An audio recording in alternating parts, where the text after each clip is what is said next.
The sun was setting, casting a warm golden glow over the rugged landscape as we hit the road.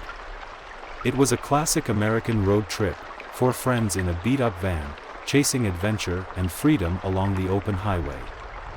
We laughed, cranked up the radio, and rolled down the windows, the wind whipping through our hair as we left the city behind. Our destination was a remote cabin nestled deep within the woods. A perfect escape from the hustle and bustle of everyday life. The plan was simple, a weekend of hiking, campfires, and a break from reality. But as the miles stretched on, an uneasiness settled in the pit of my stomach, like a faint whisper of something amiss. Night descended swiftly, and we found ourselves on a desolate stretch of road that seemed to stretch endlessly into the darkness. The forest on either side loomed like silent sentinels, their branches clawing at the sky.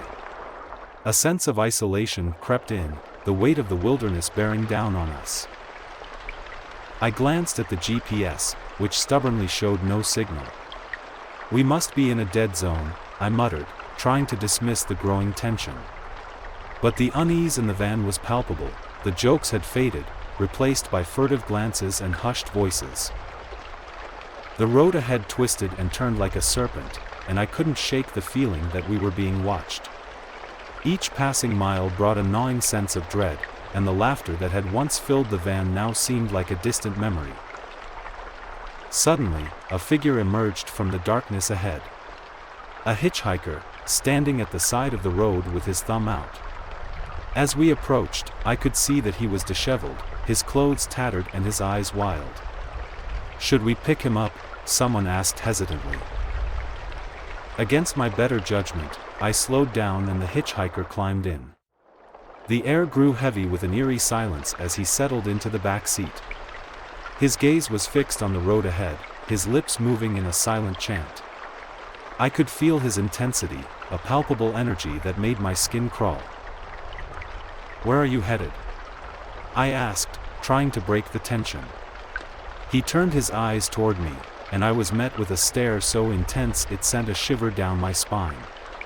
"The cabin," he said in a voice that seemed to echo from far away. "I know the way." The words sent a shockwave through the van.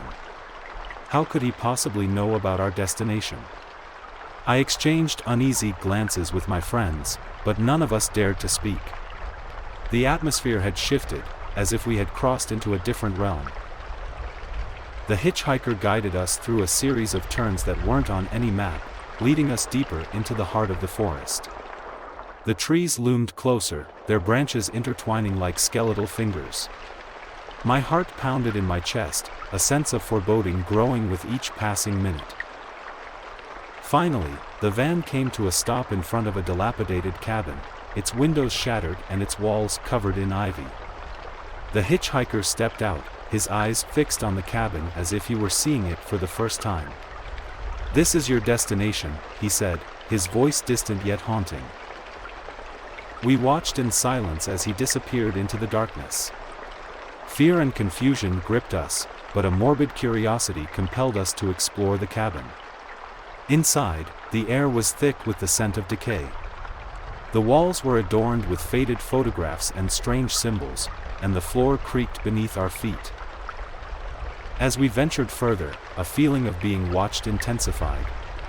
Shadows seemed to dance in the corners of our vision, and whispers echoed through the halls. A cold breeze swept through the room, extinguishing the candles we had lit. Panic welled up within us, and we fled the cabin in a frenzy.